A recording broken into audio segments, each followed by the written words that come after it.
They called him Mr. Cruel, masked and malevolent. The faceless fiend who struck terror into the hearts of Victorian parents.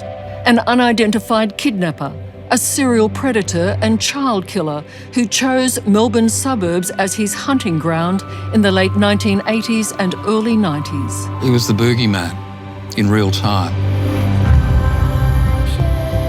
He entered protected homes, took young girls in front of their parents, blindfolded, bound and gagged his victims, assaulted and traumatised them, and left no forensic trace of his identity. The big question was, who's next and when is it going to happen? Police considered him as cunning as he was depraved. Some describe him as a monster, and I think that's probably accurate. He sparked the largest police investigation and manhunt this country had ever seen. This is the moment when Melbourne held its breath. But Mr. Cruel was never captured. These predators just don't stop.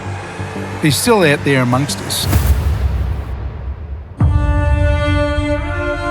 Tonight, our experts bring world-first technology to the hunt for Mr. Cruel, mapping every clue, finding new connections, eerie coincidences.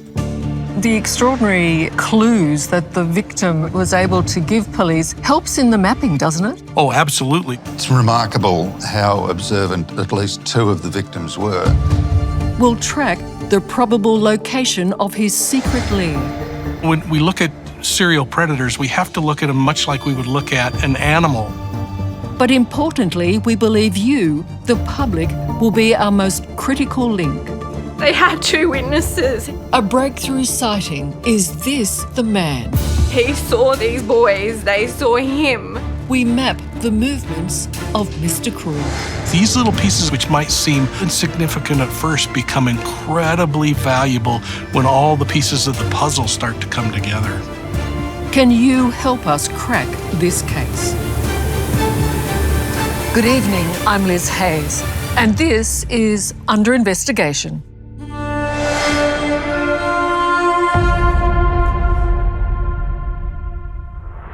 Joining me tonight, Charlie Bazzina, retired Detective Senior Sergeant who has investigated over 150 homicides and was handed the Mr. Cruel case. Tim Watson-Munro, criminal psychologist who profiled Mr. Cruel for police. In Melbourne, John Sylvester, veteran crime reporter and co-author of the acclaimed Underbelly series.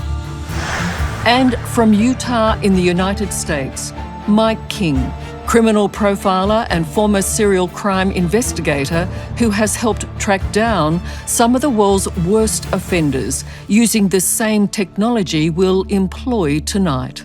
Thank you all for joining me. Charlie, if I can start with you, this was such a massive case that you found yourself in the middle of. Yeah, very much so. But I was handed the investigation file, and normally you'd probably get half a dozen folders to look at. And I went into this 3 metre by 3 metre room, and floor to ceiling was all folders. I think the size of the room reflects the trauma that was inflicted on Melbourne. I was a young father.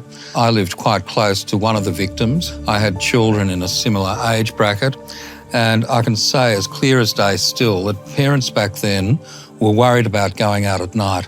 They were worried that their children may be stalked and that they may be victims because of the magnitude of what was going on. John Sylvester, he was called Mr. Cruel for a reason. And there are certain crimes around Australia which define a city involving children, and when they are seemingly taken in a random way, and particularly with Mr. Cruel because they were taken from within the family home. Mr. Cruel inflicted terrible pain, assaulting his victims and traumatising their parents. Investigators faced with an unprecedented foe. He was the main suspect in at least 9 attacks in Melbourne in the late 1980s and early 90s. A man whose intimate knowledge of forensic evidence put him a step ahead of his time.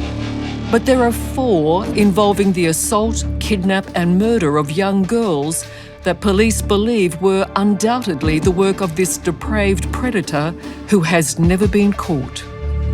He left few clues, but he left a trail of data. And that's what makes our investigation tonight so different. Using a world-first software system developed by global giant Esri, we'll analyse everything that's known about Mr. Cruel and his crimes. The challenge becomes, how do I sift through this massive amount of information and interrogate it in a way that I can more quickly get to the nuggets that might help me in the investigation? With the help of US criminal profiler Mike King, we'll feed in every shred of evidence, every witness statement. Geographical locations, weather, sounds, aerial imagery, a host of seemingly unrelated facts searching for new connections in the evidence. Using this technology, we aim to complete a picture of these horrific crimes in the hope that someone, somewhere, might help us identify Mr. Cruel and call Crime Stoppers on 1800 333 000. We will quite literally be mapping a murderer. Everything is a dot on the map. It might be the location that a suspect lives, or the location where the victim lives, or the disposal site, or a piece of evidence, but everything is a point on the map. With 40 years' experience as a senior law enforcement investigator, Mike King is also an expert in the technology we're using tonight. It's called GIS, a Geographic Information System. And the power of true GIS is that we look at those points on the map and we don't just say there was a dot here and a dot there, but we say, what is the relationship, the significance between each of those? Because that's what really starts to bring questions to the surface. All of the stops. Mike previously used GIS technology in the case of American serial killer Robert Benjamin Rhodes, known as the truck stop killer. These colored points on the map are representative of times when he stopped for a layover. Using data about his crimes, Mike King linked Rhodes to nearly 50 other murders, identifying missing persons and locations that also brought forward new witnesses. Of all the unsolved cases in Australian criminal history, Mr. Cruel is perhaps the one that could benefit most using GIS technology.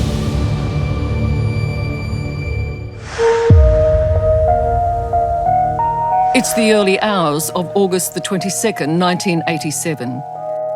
At 4 o'clock on that cold winter's morning, a nightmare begins at a house in the Melbourne suburb of Lower Plenty. Mr. Cruel's first victim is an 11-year-old girl whose identity police have never revealed. Wearing a balaclava, armed with a knife and gun, he breaks in. The young girl is asleep, her parents in another room. Mr. Cruel ties and gags them with electrical tape and forces them into a wardrobe. He assaults the girl over the course of several hours, drowning out the sound with the radio. Seemingly in no rush, he even makes himself a snack in the kitchen. Then he bathes his victim, ensuring he leaves no forensic trace, and goes. John Sylvester, one of the extraordinary aspects of this case is that this man took the time to have something to eat in the family house. It was all about control, taking ownership of the place. Obviously, he'd done his homework and he knew exactly what he was doing. Oh, you're dealing with a psychopath? Psychopaths are notorious for having no anxiety.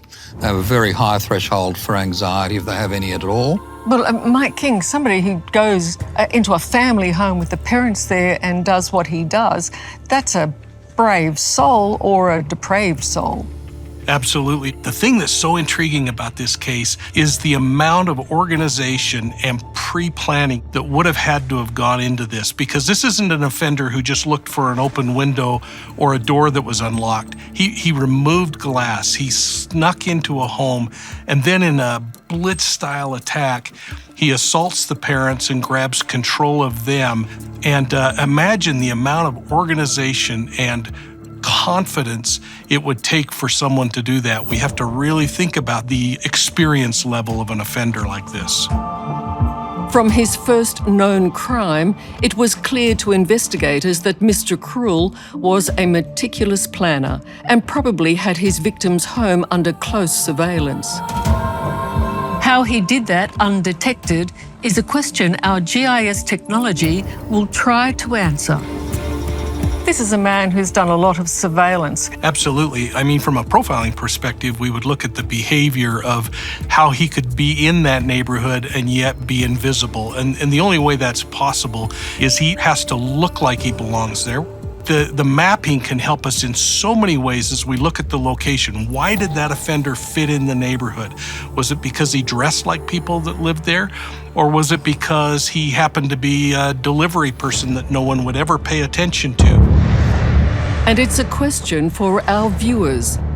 Does this area we've mapped bring back memories of a stranger?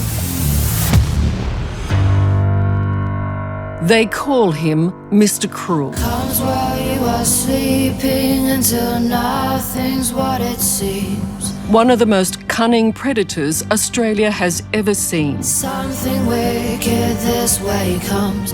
It's August 1987, and he has just invaded a family home in the Melbourne suburb of Lower Plenty, attacking an 11-year-old girl while her parents and brother are tied up. Something wicked this way comes.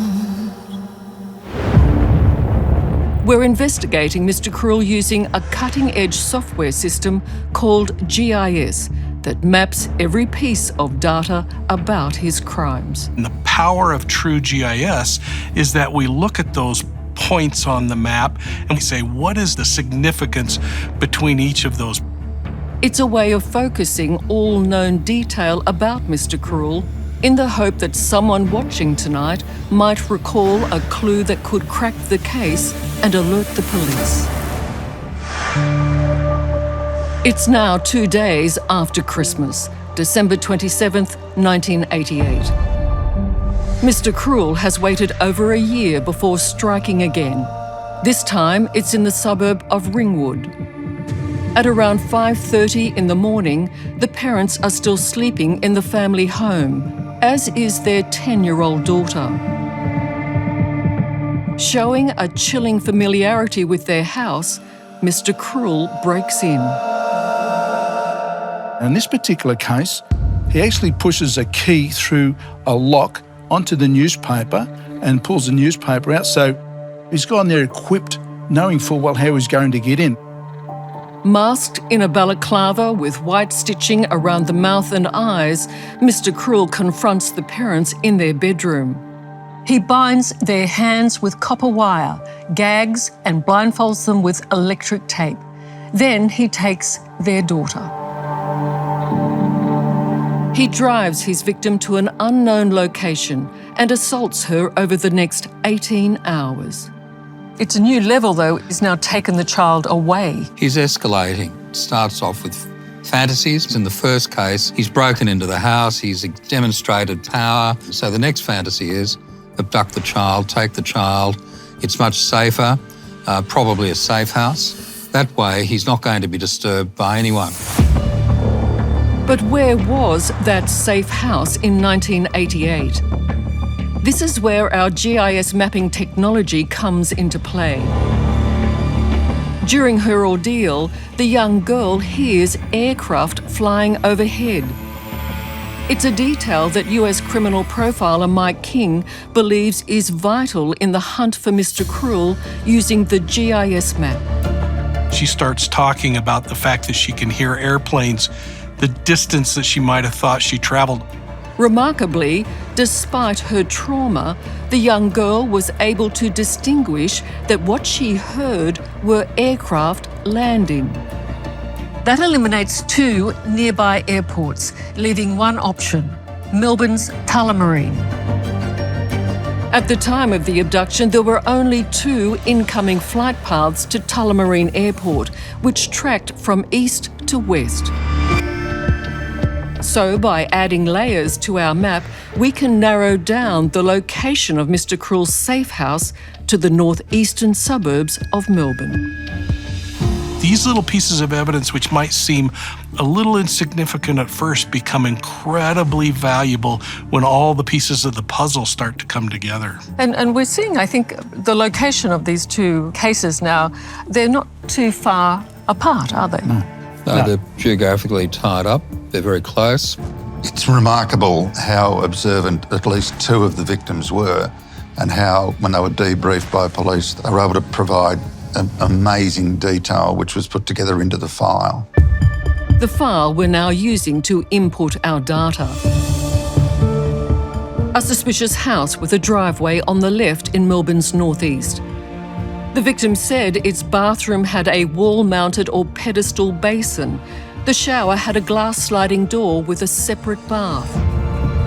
She also said Mr. Cruel's car sounded like an older model. If any detail revealed by our GIS map jogs your memory, please call Crime Stoppers immediately. About midnight, a woman motorist spotted a child walking along Orchard Road, Bayswater.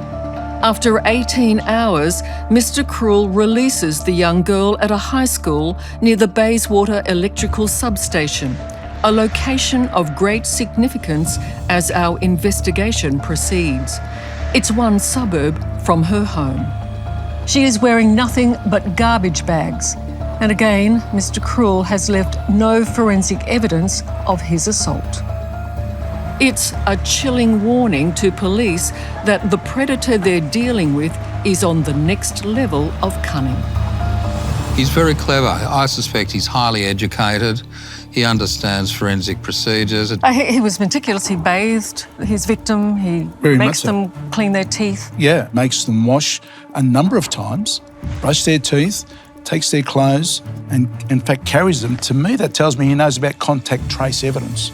But 30 years later, our GIS mapping software is using trace evidence Mr. Cruel was unaware of. You know, when we look at serial predators, we have to look at them much like we would look at an animal. A depraved predator who's been dubbed Mr. Cruel has attacked two young girls in their Melbourne suburban homes, abducting the second and subjecting her to an 18-hour assault before releasing her. 10-year-old was reunited with her family after a horrifying ordeal. Our team of experts, including US criminal profiler Mike King, are using cutting-edge data mapping technology to re-examine these crimes and hopefully encourage a new witness to come forward. The extraordinary clues that the victim was able to give police helps in the mapping, doesn't it? Absolutely. Using data fed into our GIS map, including aircraft flight paths heard by his second victim, we've established that Mr. Cruel's safe house is probably in Melbourne's northeast. Details that may be important to someone who lived here at the time. If at any point these clues jog your memory, please call Crime Stoppers. It's now Wednesday, July 3rd, 1990, 18 months since Mr. Cruel's last attack. A British couple about to return to the UK leave their house to attend a farewell party. They've left their two daughters, aged 15 and 13, at home.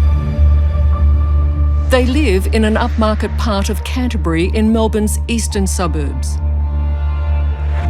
At around 11:30 p.m, the girls are woken by a masked intruder armed with a knife. Mr. Cruel ties up the older sister and tells the 13-year-old to get her school uniform. She attends the prestigious Presbyterian Ladies' College. He then abducts her and drives into the night. So, John Silvestri, this is the moment, is it? This is the moment when Melbourne held its breath. By this stage, it was known it was a serial offender and that effectively no family was safe. If Mr. Cruel takes his third victim to the same safe house where he'd assaulted his second, 18 months before, our GIS technology puts him in this area of northeast Melbourne. While being held captive, the young girl also hears aircraft flying over, just as Mr. Cruel's previous victim had. But this time the data is more specific. 7 to 9 jet planes landing, all before 10 a.m. on that Wednesday morning. We know that the wind direction was coming from the north, blowing in a southerly direction. The prevailing wind would have helped carry the sound of aircraft towards the south. That would result in the airplanes landing from the east. That way they're coming in a westerly direction.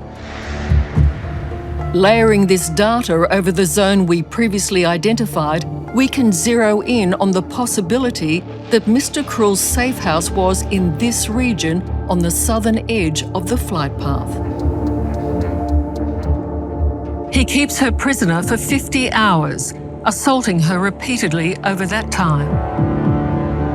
50 hours of holding a child is a long time. I think that he needs more time to get the same amount of thrill or more thrill, and he's probably struggling internally. Will I let this one go? Will I not let her go? You think he's actually thinking about whether I'll let her go? I do. Mike King, this is information obviously still feeding into the map. We've now got 3 cases. We can see the locations of where they all are, but what are you looking for now? Well, I think we continue to look at the location and the fact that it's all within about a 20-minute drive time from each other. And in that area, the offender has to feel comfortable to be able to function. And, you know, when we look at serial predators, we have to look at them much like we would look at an animal. A lion, for instance, is going to hunt in an area as long as that lion can continue to find prey. From a geographic perspective, we just have to keep thinking, why is he comfortable in this area? Why is he selecting the victims where he is? And why is he disposing of them where he is? That's a question for which our data mapping software may soon have an answer. Still bound and blindfolded, she was bundled out of a car into the darkness of a quiet street, just kilometres from the family home. After 2 days and nights in Mr. Cruel's lair, his third victim's horror is over. He releases her in the early hours of the morning at an electricity substation about 10 minutes' drive from her house. As police work to track down the kidnapper, they're checking similarities with a number of other unsolved abductions. Our GIS data map now reveals an extraordinary pattern. Both abducted victims were released near electricity substations, Kew and Bayswater. And both victims lived near substations, Ringwood and East Camberwell.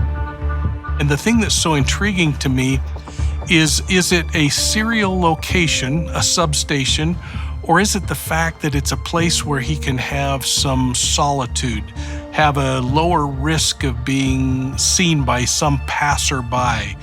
Maybe it has some kind of emotional tie to his life. Do we assume then, when you put it into a map and you can see exactly where he's striking and where he's leaving his victims, he's familiar with the territory? Yep. Yes. So does he come from this area? Exactly, and I think he does. The eerie link between electrical substations and the locations of Mr. Cruel's crimes is a breakthrough for our GIS mapping.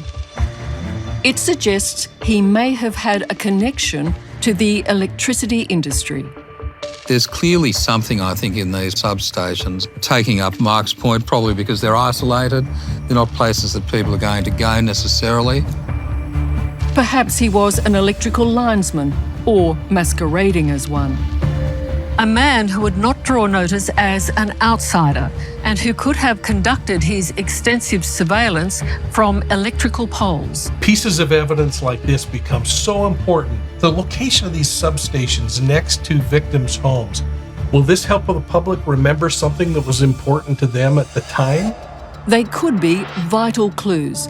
And incredibly, already one person who was alerted to our investigation has come forward with stunning information. He definitely knew the area. He didn't come across this by accident. He was known to the area. In 1988, this woman was a friend and neighbour of Mr. Cruel's second victim, a 10-year-old girl from Ringwood. In a little-known fact, their homes backed onto a cleared right-of-way for high-tension electrical towers, where the brothers of our witness would occasionally play.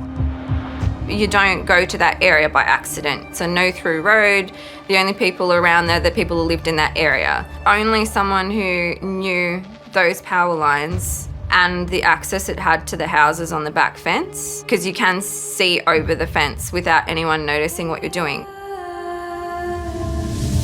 Approximately 6 weeks before her school friend was abducted, our witness says her brothers reported seeing a strange man using a video camera.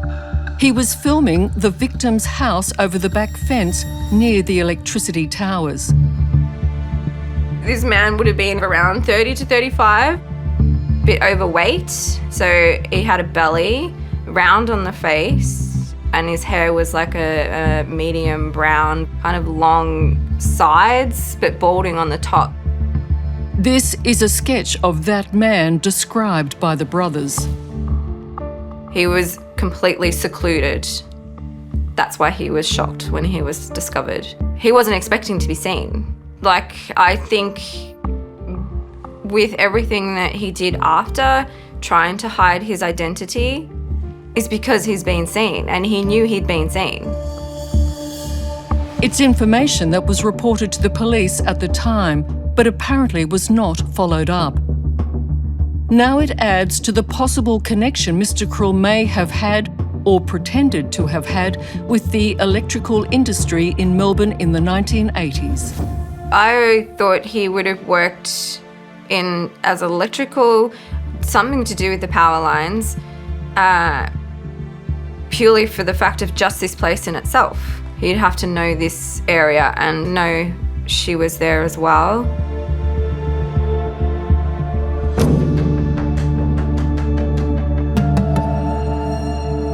Serial predator Mr. Krull has just released his third victim, a 13-year-old girl, after abducting her from her home and assaulting her in his safe house over 2 days. He frees her near an electrical substation at Kew in inner Melbourne. This person certainly is dangerous, and being dangerous, he's capable of any crime. The house moves into the mystery. We're tracking him from a distance of 30 years using cutting-edge data mapping technology. But Melbourne in 1990 feels like a city under siege. Veteran crime reporter John Sylvester was there. At this stage, it certainly becomes the most important investigation the Victoria Police are conducting. They're working under extreme deadline pressure because they know that if they don't find this person, he's likely to strike again. He's escalating. He's taking a child for longer. He's creating more serious assaults. I mean, even staying at home, which is your castle, wasn't safe, was it? People were starting not to go out at night. They were locking their doors, locking their windows. We just developed that climate of fear where young kids just didn't know who to trust. It's absolutely right what John's saying. I can recall with my children and their friends, it was the boogeyman in real time. Certainly after the third child was taken, we're dealing with a serial offender, and the big question was, who's next and when is it going to happen and what's going to happen? And what concerns us is the likelihood of this offender will strike again and perhaps commit an offence worse than what he's already done. Our GIS data mapping software reveals that so far, Mr. Krull's victims have been in Melbourne's outer northeast. But we've established that his safe house, where he carries out his dreadful assaults, is further north.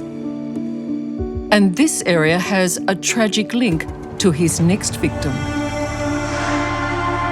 It's now April the 13th, 1991, in the upper middle-class suburb of Templestowe in Melbourne. It's a chilly Saturday night, and 13-year-old Carmen Chan is babysitting her two sisters at home. Their house is a suburban fortress, protected by 2-metre high fences and electric front gates. If there's one child in Melbourne who should have been safe on that autumn night, it's Carmen Chan. To this point, Mr. Cruel has released all his victims. He was struggling in a way that the fantasies hadn't reached the point of perhaps having an assault against a child and then killing the child. Criminal psychologist Tim Watson-Munro assisted the police task force hunting Mr. Cruel. You said he was struggling. What makes you think that?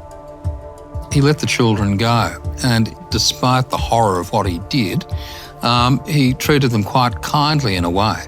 He called them bozo, missy.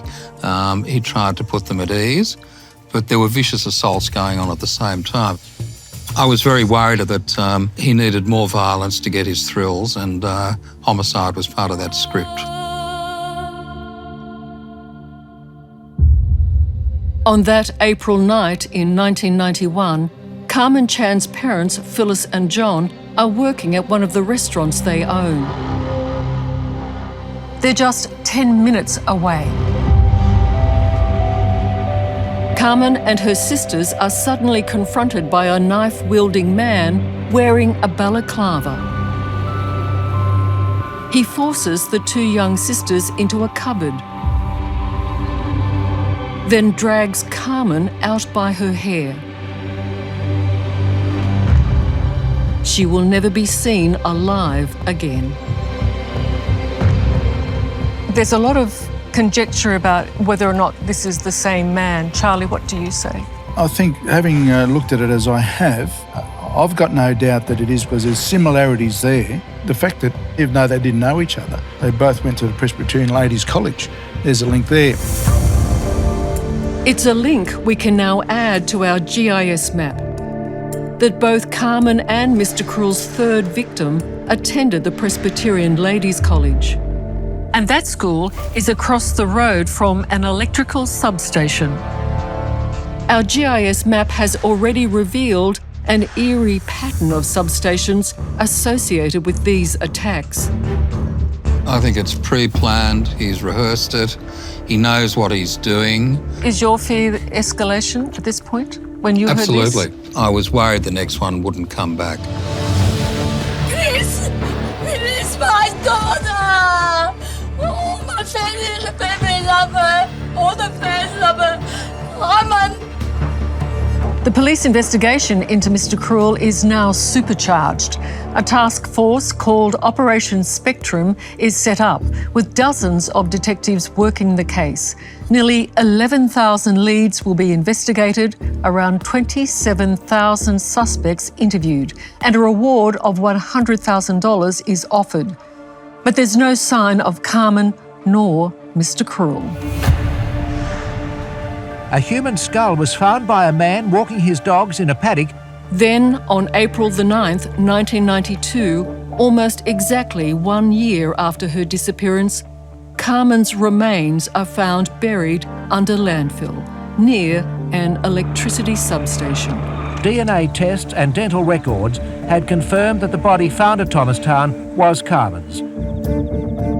But some, like John Sylvester, remain unconvinced the killer was Mr. Cruel. She was shot 3 times in the back of the head, which is generally considered to be execution style, gangland style. Certainly the investigators at the time that the body was found checked as much as they could around the world in pedophile cases and found no case where the victim was shot in that manner. They had victims who'd been shot once, and that had victims who'd been smothered, but not shot in that way. But former Victorian homicide detective Charlie Bazina believes there's a clear reason why Mr. Cruel was the killer. Unlike any of his previous victims, Carmen may have seen his face and been able to identify him. It's an overkill. One bullet may have done it, but she'd been shot 3 times. And I think, looking at the profile of Mr. Cruel, that his world has been destroyed. She's seen him. He's lost control because now she's seen his face, and in anger, he just shot her 3 times. Mike King, what is your gut instinct about the 4th victim, Carmen Chan? I see some things that are similar. The victim selection process, the age of this victim, the manner of breaking into the house, but I'm not sure that the aggressive dragging her by her hair out of the house, unless he's completely unraveling, fits that. I'm not sure that the execution fits it, even if he were to choose to murder this child. 3 times is a lot of bullets to shoot. Carmen's remains were found near the Thomastown Terminal Station, which connects to the smaller substations near where Mr. Cruel's other victims lived or were dumped. And again, we hope our map linking these locations may ignite the memory of a potential witness. There's a lot of coincidences there. But you look at coincidences, You do. don't you? They just don't happen. And that's why you look at the crime scenes, the locations, as Mike has put, it becomes quite significant in relation to tying it all in. But I might say too, I don't really believe in coincidences to this level of intensity. It's a hell of a coincidence if it is a coincidence. Mike, do you believe it's just a coincidence? I do not believe in coincidences, no. There's reasons why he selected those locations to drop off those victims. There are absolute reasons why he selected the victims he did. Mr. Cruel was the serial predator who terrorised Melbourne in the late 1980s and early 90s. The abduction took place around 9 o'clock last night. A masked man with a handgun and a knife. Blindfolded, bound and gagged his victims. The abduction and murder of 13-year-old Carmen Chan in 1991 marked the end of his terror. Take my daughter home safe. Mr. Cruel left terrible anguish, but no clues in his wake. It was as if Australia's most wanted predator had simply vanished.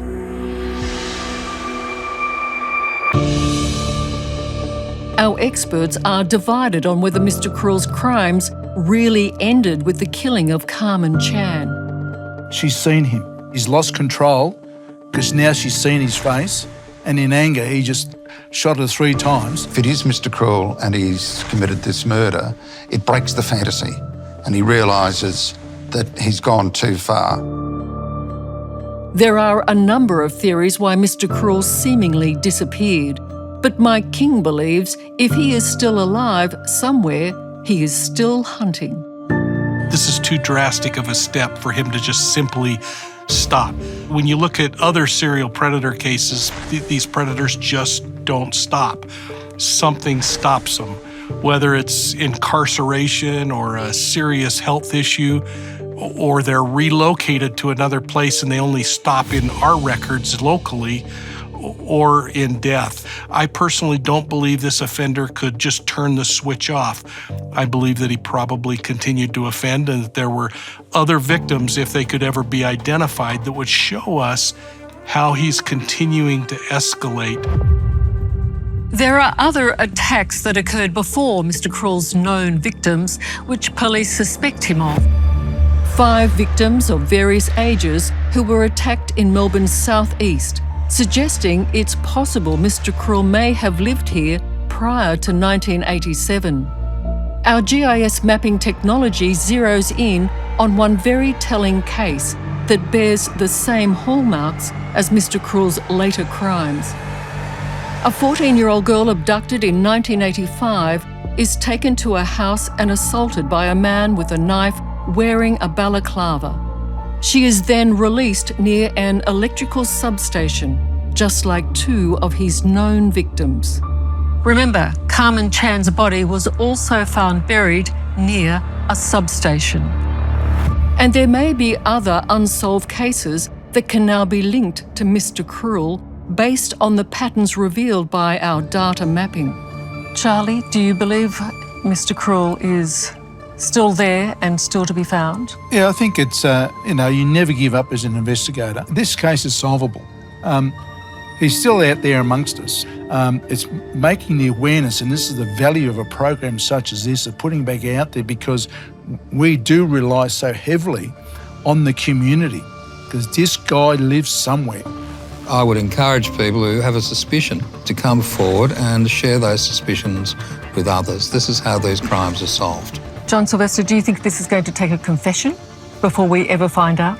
He may have confided to somebody, or somebody may well have the suspicions. What we've got is cold case investigations, both in sex crimes and homicides, where cases which look unsolvable are solved like that, simply because somebody comes forward. We know there is a Mr. Krul, and it is solvable. And do you feel the same way, Mike King? Oh, absolutely. But my hope lies in the fact that technology continues to get better. We learn new things and new ways of looking at things. GIS gives us this ability or mapping to start putting things on the map in a way that makes sense.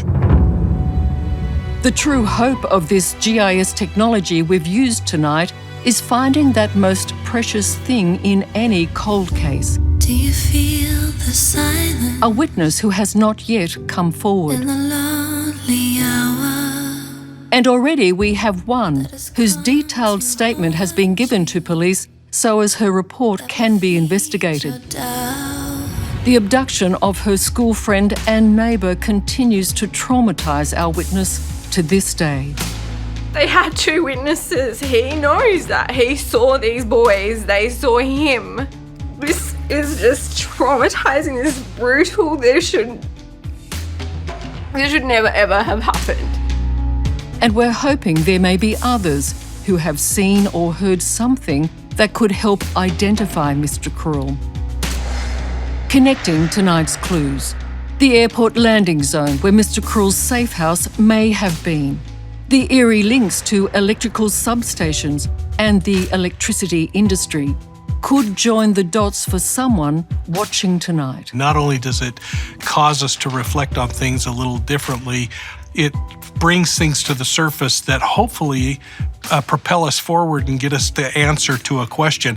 And the message that it sends to these predators is you can't stop looking over your shoulder because they're coming. And the night will come.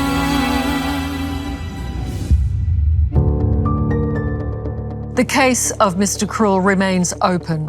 Not to have it resolved is an added torment to his victims and their families.